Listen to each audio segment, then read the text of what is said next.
I want to touch on some other stories today, and this one is missing. This is also a Mysteries of the Great Smoky Mountains, but it's about some different people that are lesser known. And this is the story of Thelma Melton, Melton.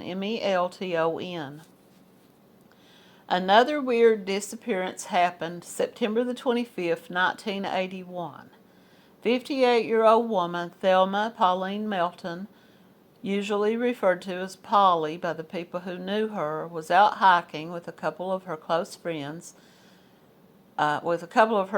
close to the Deep Creek campground. It was a simple, it was a fairly simple trail that Polly had been hiking on for over 20 years. Because of this, she knew the trail very well. The three of them were hiking at a leisurely pace when Polly turned a bend ahead of her friends. She seemed to just fall off the edge of the earth. Her two friends were shocked and surprised when she wasn't up ahead when they caught up. They searched for her and called out to her, but they could find no hint of her whereabouts. Adding to the strangeness of this disappearance, Polly was an overweight woman with high blood pressure. It makes no sense how she could have gotten so far ahead of her friends. In fact, they had been teasing her for most of the time that she was slowing them down. Adding to this, due to her illness and medication, she did not have a license nor the keys to a car, so she couldn't have just gotten back to the start of the trail and drove away.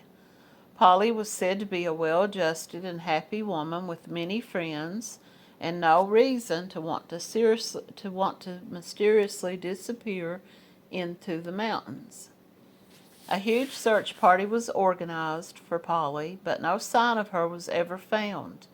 Authorities were baffled and were unable to even find tracks that were good to follow. Polly had a crack in one of her shoes, and this would have made her footprints very distinguishable from other hikers. She is still missing to this day, with absolutely no sign of her has ever been found. September the 25th, 1981, Thelma Pauline Polly Melton, her husband Bob, and two friends went camping together in the Smoky Mountains National Park. Once they arrived at the campground and settled in, Polly began preparing the spaghetti sauce the group was going to have for dinner later that night. She then took a quick nap, and in the late afternoon, Polly and her two friends set off on a hike together. The group hiked on the Deep Creek Trail, a trail marked as easy, meaning there were no steep climbs or uneven pathways. Polly had been hiking this trail for over 20 years and knew her way around quite well. All was well until around 4 p.m. when Polly suddenly sped up ahead of the group. Her friends saw her walk up a small hill and out of sight. They assumed that she wanted to head back to the trailer and didn't think anything of it. However, they lost sight of her and continued on their path. When they finally returned to the campground, Bob, who had stayed behind, had not seen Polly. After searching for about 2 hours, they reported her missing. Now, some people might theorize that maybe she was never on the hiking trail, maybe something had happened to her, maybe they were all covering for each other, or maybe she returned to the campground and her husband had done something to her in the short amount of time that it would have taken for her friends to get back to the campground. Would he have had time to dispose of her body in such a way that nobody would have found her when they began this search?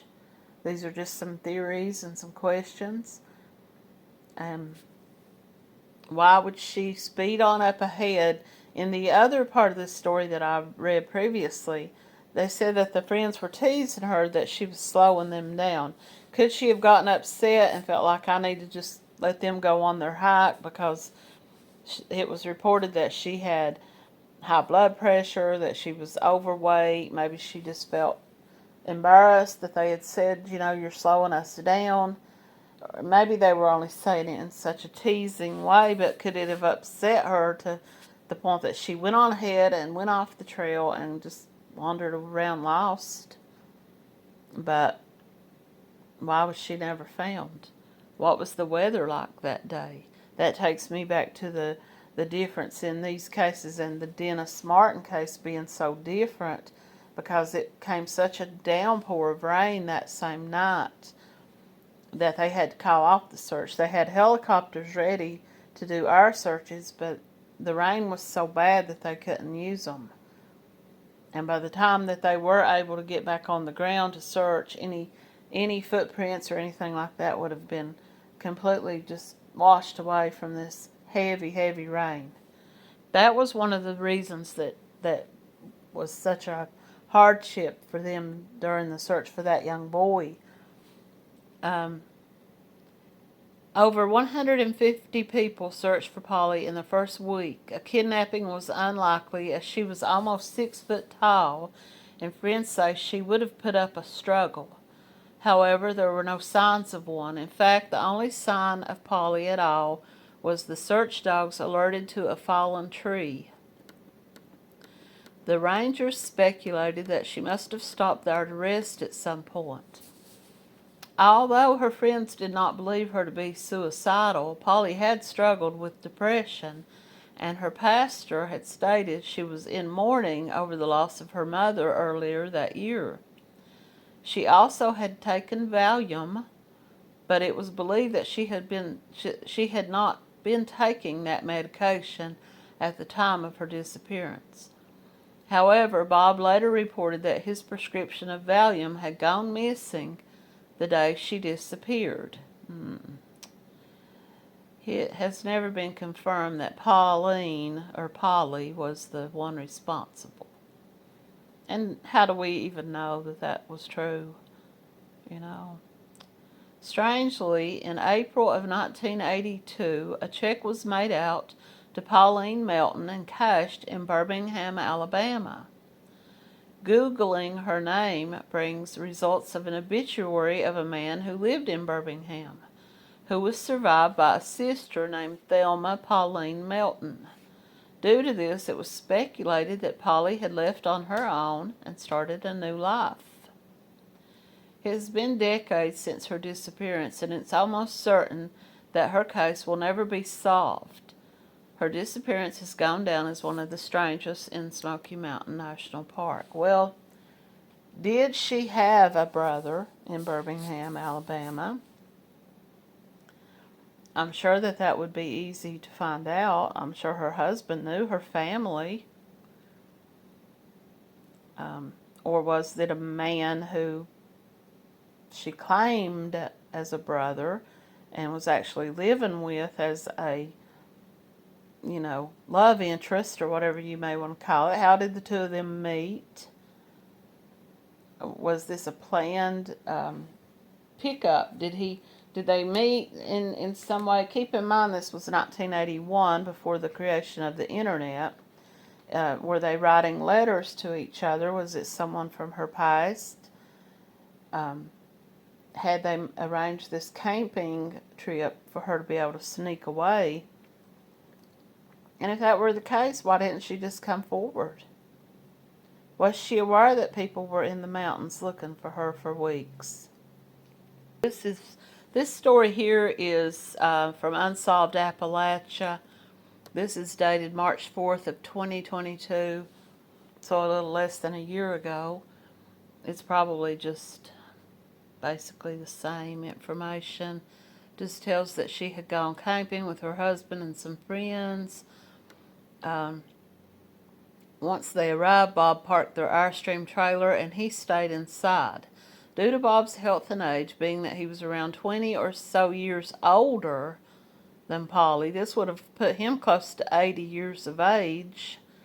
He wasn't able to join them on the hiking excursion. However, Polly and her friends gladly readied themselves for a leisurely trail walk. The trail they were taking was easy. They began hiking the trail, and on their way back to the campsite, she began picking up her pace and walking ahead of her friends. quickly leaving them behind. They saw her walk over the hill and then go out of sight. They assumed she was on her way back to the trailer, and they continued their walk. They arrived back at the trailer at around 4:30, and Bob was inside the trailer and said Polly had not returned. Her friends went back to the area where they had last saw her and began searching for her, but were unable to locate her. At around 6 p.m., they reported her missing. 9 search dogs, 150 people looked for her for over a week. There was no trace of her. The notion of kidnapping entered the minds of the searchers until they realized that she was a large woman, almost 6 foot tall and close to 200 pounds. Her stature, along with the fact that she disappeared in broad daylight with many other people around, seemed not likely. The only thing unusual that occurred was that she decided against going to the volunteer job she went to every day, passing out meals to the elderly. The day before that, however, it was reported that she made several phone calls using her work phone. She had never used the work phones in the 4 years that she had been volunteering. Law enforcement was able to trace the phone calls, and we don't know if there were any connected to her disappearance. Now, this may lead to the man in Birmingham, Alabama. Like I said, would it be easy for the police to find out who this man was, and if they were actually related, or if it was someone she had met through this volunteer food delivery job and maybe struck up a friendship or a relationship with. She suffered from high blood pressure and took medication. She didn't have her medication with her, just a pack of cigarettes. Well, sorry, but that probably didn't help her blood pressure problems any. Probably one of the most intriguing things about this was that a check was written in 1982 to a Polly Melton and was cashed in Birmingham, Alabama. Investigations into the check were a dead end. Now, if I were a cold case investigator and I was looking into this, the first place I would start would be with this, where this check was cashed. If that bank was still in operation and if they had kept any types of records or who this man was. I would go to that town. I would ask around. I would check his grave. I would go to check a grave or grave online, look into his records, who he was. Was he related to her? Could Polly have planned to vanish? Was she so dissatisfied with her life that she chose to walk away? Maybe she did meet someone. Maybe she met someone that she could enjoy life with. You would have to admit that for an active lady, which she seemed to be, it would be difficult to be with someone who was so much older and unable to participate in things that you enjoyed. So what if she met someone and spent all of that time arranging everything? And then on that day, she quickened her pace to leave her friends behind so that she could meet this person and start a new life. Of course, this is all wild speculation. And that's pretty much it. So, my question is, once again, has anyone gone and looked for who this mystery man was and was the check written from him to her? How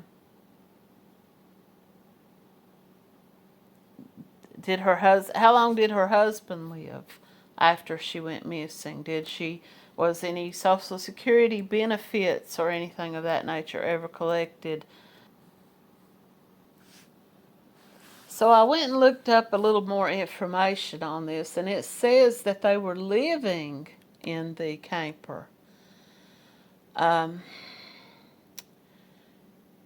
At the age of 58, Thelma Pauline Melton was living her best life, or so you would think. It was 1981, and Thelma, who usually went by Polly, was living in an Airstream camper with her husband. They lived part of the year in Jacksonville, Florida, and would spend a few months every fall camping in the Great Smoky Mountains.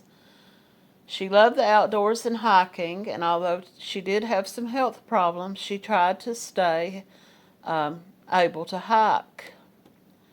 Her husband, who was 20 years older than her, was usually unable to go with her on these hikes. Was it her idea to go on this camp excursion, on this hiking excursion? Was the friends teasing her because she was slowing them down because she was hoping to lose them, and when that didn't work, she had to speed on up ahead of them and run out of sight? She had to know that she was close by to someone to come and pick her up. So, is that the possibility of what happened here? Conspiracy theories versus rumors. Polly and her husband were living in the camper. They kept a semi-permanent home in Jacksonville where they kept their camper most of the year. But for 3 months every year they would venture to the Great Smoky Mountains. They always stayed at the Deep Creek campground. This is exactly what they did, and they planted some roots at the campground where they had a lot of friends and a nearby church community. Now, Polly had hiked all these trails before, and she was very familiar with them. She was also absolutely terrified of snakes, and that was one reason why everyone was suspicious about this, because she ventured off of the trail into the woods, which bears and stuff in the Smoky Mountains, they encourage you not to do that. They encourage you to stick to the trails. And even that doesn't always necessarily mean you won't come face to face with a black bear. Polly's footprints were identified at one point because she had a shoe with a very distinctive broken heel that made it recognizable. Searchers were able to follow the footprints for a while, but they eventually came to a point where other footprints blended in with hers. They also noticed that at no point did it look like anyone had ventured off and wandered into the woods. So, these are not, I don't know that these are areas where cars normally go. So she would have had to have walked on the trail to a roadway if somebody was picking her up. Okay, so here's a little bit more theories. When they spoke to the minister of her church, he would tell them a couple of things that might get the investigation looking in a different direction. First of all, he told them that he believed Polly did have a secret affair and that she had confided in him, and he did not know who it was with. In fact, nobody else knew about this. The pastor said that she had confided in him, and shortly after she went missing, one of the people she worked with in her volunteer job came forward and said that she had been acting strangely, using the phone to make phone calls where she never had done that before, and that she had actually even come there on a few of her days off and asked to use the phone. It was extremely odd behavior. No one knew who she was calling, or the authorities were not able to trace the calls at that time. Technology was limited in 1981. So if she was calling someone local, maybe, but if she was calling someone long distance, it looks like maybe they would have had long distance records on their phone bill. 7 months later, after she went missing, a bank had issued a check to her for some type of interest payment. and that check was cashed at a bank in Alabama. Polly's family was from Alabama. Detectives tried to track down who cashed that check, but ultimately couldn't figure it out. The bank did not have cameras, which is crazy to me, but apparently in 1981 most banks didn't. There would be no further clues to her disappearance. The theories in her case were plentiful. Polly wanted to start a new life. That's number one theory. She was having an affair. She wanted to run off with this person. Could this have been who she was calling from the church when she was volunteering? Some believe that is originally had been lagging behind on the hike with the intentions to leave her friends, and so she had to speed up. That was one theory that I had. Theory number two is that she became lost and had an accident. This theory usually pops into my head when thinking about people who go missing in these national parks, that they wander away and get lost. But the fact that no sightings, no bones, no traces of her were ever found. Another theory some people have was that she intended to end her life. While she had been showing no signs of depression during this, she did have a history of depression, and her mother had passed away and had kind of left her a little bit depressed. Her husband had become ill and was unable to really get out and do stuff with her, and she had become depressed over this. She was no longer being prescribed medication for depression. However, her husband believes that she may have taken his medication that day. Some people believe there could have been foul play, but this has really been ruled out as there was no evidence of any foul play. And since her husband was 20 years older than her, putting him at around age 78 and somewhat frail health, it was unlikely that he had done anything to her. The fact that she was 5'11" and weighed almost 200 pounds was almost impossible to believe that this man had, carried her body away,